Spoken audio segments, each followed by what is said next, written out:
সালাম যখন নাকি বিবাহের বয়স হয় তখন হযরত সুলাইমান আলাইহিস সালাম এলাকার মধ্যে ঘোষণা করে দিলেন, উজিরদেরকে ডাকলেন, সমস্ত লোকদেরকে ডেকে ঘোষণা করে দিলেন, ও আমার উজিরেরা, ও আমার নেতাকর্মীরা, আমার তো বয়স হয়ে গেছে, আমার তো বিবাহ করতে হবে, তো আমি বিবাহ করব, আমার জন্য মেয়ে দেখো। উজিররা বলতেছে, ঠিক আছে, আপনার জন্য মেয়ে দেখবো, আপনি তো সারা জাহানের বাদশা, সমস্ত পৃথিবীর বাদশা আল্লাহ তাআলা আপনাকে বানিয়ে দিয়েছেন, আপনার জন্য আমরা মেয়ে দেখব, কেমন মেয়ে দেখব? হযরত সুলাইমান আলাইহিস সালাম বলেন, যার মধ্যে 4টা গুণ আছে এমন মেয়ে দেখবা যে মেয়ের মধ্যে 4টা গুণ থাকবে। 1 নাম্বার আমানতদার, 2 নাম্বার দিনদার ও পর্দানিশী, 3 নাম্বার সুন্দরী, 4 নাম্বার বংশ পরম্পরা ভালো। 4টা গুণ। আমরা খালি পিছনে ভরা, এটা কি খুশির আলামত হইল? এটা তো খুশির আলামত না।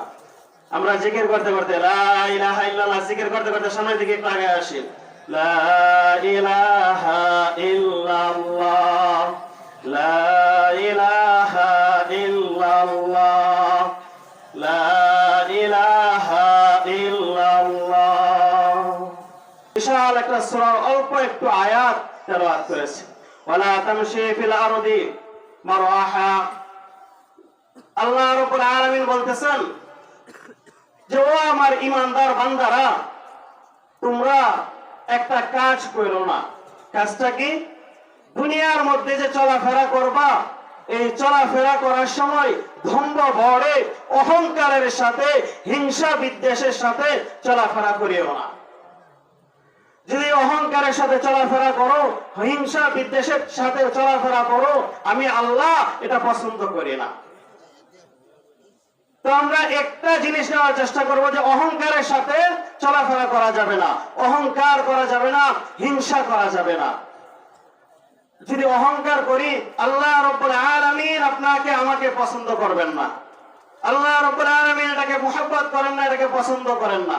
শুধু তাই নয়, আল্লাহ নবী সাল্লাল্লাহু আলাইহি ওয়াসাল্লাম হাদিসের মধ্যে বলেন, ইয়াকুম আল হাসাদা ফা ইন্নাল হাসাদা ইয়াকুলুল হাসানাতি কামা তাকুলুন নারুল হাতাব। আল্লাহ নবী সাল্লাল্লাহু আলাইহি ওয়াসাল্লাম বলেন, ও উম্মত, তোমরা কখনো হিংসা করিও না, অহংকার করিও না।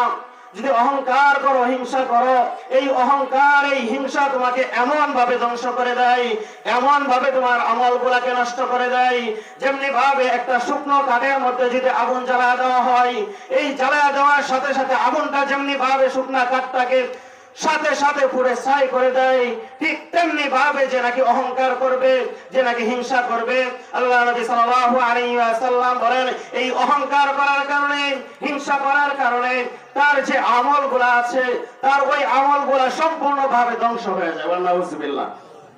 তাহলে অহংকার করা যাবে? কখনোই অহংকার করা যাবে না। সংক্ষেপে একটা ঘটনা বলবো। হযরত সুলাইমান আলাইহিস সালাম অহংকার করেন নাই, শুধু একটু অহংকারের আলামতের মতো দেখা গেছেন।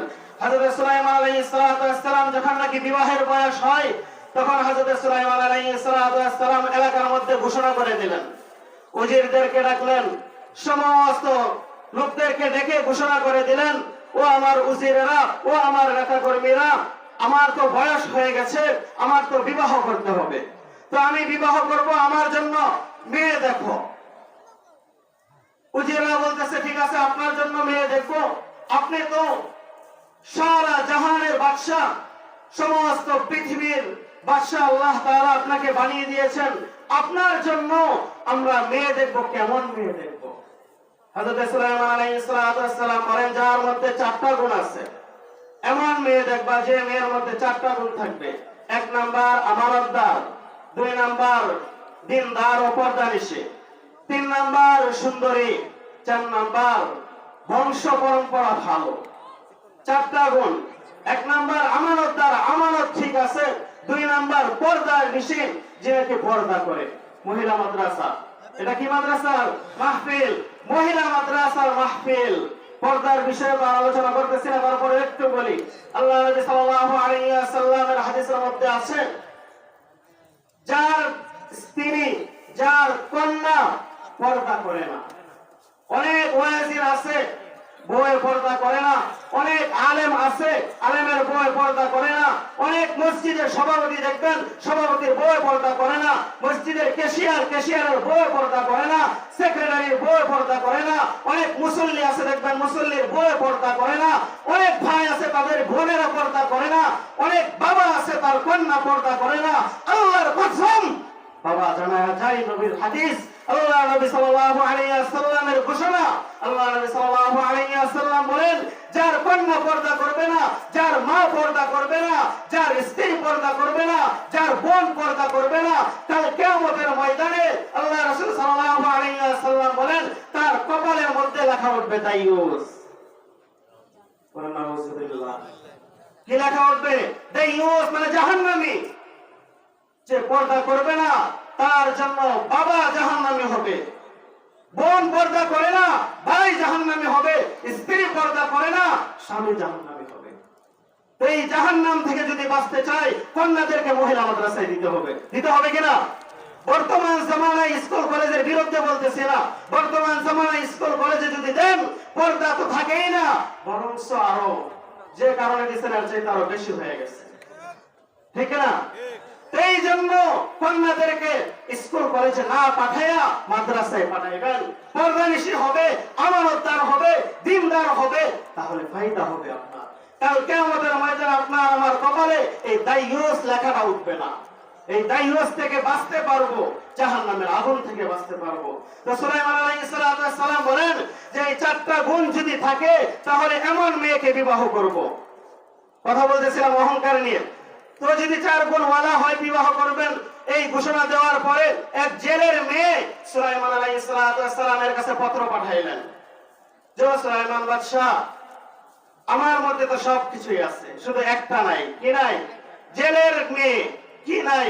ধন সম্পদ নাই, বংশ ওই রকম না, বাকি আমানতদার, দিনদার, পর্দানিশী, সুন্দরী, এমন সুন্দরী, এমন পর্দানিশী যে কখনো কোনো ছেলেকে দেখে নাই, কোনো ছেলে কখনো তাকে দেখে নাই, এমন পর্দানিশী ছিলেন।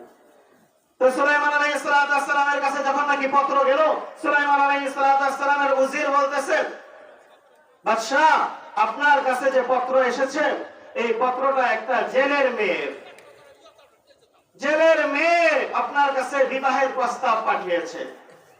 তো সুলাইমান আলাইহিস সালামের আরেক উজির বলতেছেন, হে বাদশা, আপনি এত বড় বাদশা, এত মহান বাদশা, আল্লাহ তাআলা আপনাকে সারা জাহানের বাদশা বানিয়েছেন, আর আপনি জেলের মেয়ের চিঠিটা পড়বেন? সুলাইমান আলাইহিস সালাম এই কথা শুনে চিঠিটা ছেড়ে ফেলে দিয়েছেন। যখন ছিঁড়ে ফেলে দেন, এই সংবাদ ওনার কাছে গেছে। যখন নাকি ওই মেয়ের কাছে এই সংবাদ যায়, মেয়ে আল্লাহ রাব্বুল আলামিনের কাছে দোয়া করতেছে, আল্লাহ আজকে আমার ধন সম্পদ না থাকার কারণে তোমার সুলাইমান, তোমার পয়গম্বর, তোমার রাসূল, তোমার নবী আমার পত্রটা দেখে নাই। ও আল্লাহ, হয় আমাকে ধনাঢ্য বানায়া দাও, আমাকে ধনী বানায়া দাও, আর না হয় সুলাইমানকে বাদশা থেকে ফকির বানায়া দাও, আমির থেকে ফকির বানায়া দাও, ফকির বানায়া আমার সাথে বিবাহ দিয়ে দাও। সুবহানাল্লাহ। আল্লাহ রাব্বুল আলামিন এই মেয়ের দোয়া কবুল করেন, হযরত সুলাইমান আলাইহিস সালামকে বাদশা থেকে ফকির বানায়া দিয়েছেন। লম্বা ঘটনা, সময় তো কম, তো বাদশা থেকে ফকির বানায়া দিয়েছেন, বিবাহ করায়া দিয়েছেন। আল্লাহ রাব্বুল আলামিন হযরত সুলাইমান আলাইহিস সালামকে এই অবস্থা করার পরে সুলাইমান আলাইহিস সালাম বলতেছেন, আল্লাহ কোন কারণে? আল্লাহ বলেন, এই যে অহংকার না করে যদি এই মেয়েটাকে বিবাহ করে নিতা বা পত্রটাকে যদি তুমি দেখতা, তাহলে আজকে তোমার বাদশা থেকে আমি ফকির হতে হতো না। এই জন্য ভাই অহংকার না করা, অহংকার থেকে দূরে থাকা। আল্লাহ তাআলা আপনাকে আমাকে অহংকার থেকে দূরে থাকার মতো তৌফিক দান করুন। সকলে বলি আমিন। যেহেতু আমাদের মেহমান এসে গেছে, মেহমানকে বসিয়ে রেখে কথা বলাটা উচিত না। কি বলেন আপনারা? মেহমানকে বসিয়ে রেখে এত কথা বলা উচিত না। এরপরেও উস্তাদ শহীদুল্লাহ মুরব্বী, আপনারাও দোয়া করবেন, আমরাও দোয়া করি। আল্লাহ তাআলা আপনাকে আমাকে যেন দ্বীনের পথে থাকার মতো তৌফিক দান করেন। সকলে বলি আমিন। আর এই যে মহিলা মাদ্রাসা, কন্যাদেরকে মহিলা মাদ্রাসায় দিব তো? যাদের কন্যা আছে মহিলা মাদ্রাসায় দিব তো? হাত তুলে আমরা বলি যে আমরা মহিলা মাদ্রাসায় আমাদের কন্যাকে দিবই। আজকে ওয়াদা করতেছি তো দিব, ইনশাআল্লাহ ওয়াদা যেন রক্ষা করি, আমানতের খেয়ানত করব না। আজকে এটা আমি আমানত দিলাম আপনাদেরকে, ওয়াদাটা নিলাম, এটা কিন্তু খেয়ানত করবেন না। কন্যাদেরকে মাদ্রাসায় ভর্তি করে দিবেন ইনশাআল্লাহ তাআলা। আল্লাহ তাআলা আমল করার তৌফিক দান করুন। ওয়া আখিরু দাওয়ানা আলহামদুলিল্লাহি রাব্বিল আলামিন।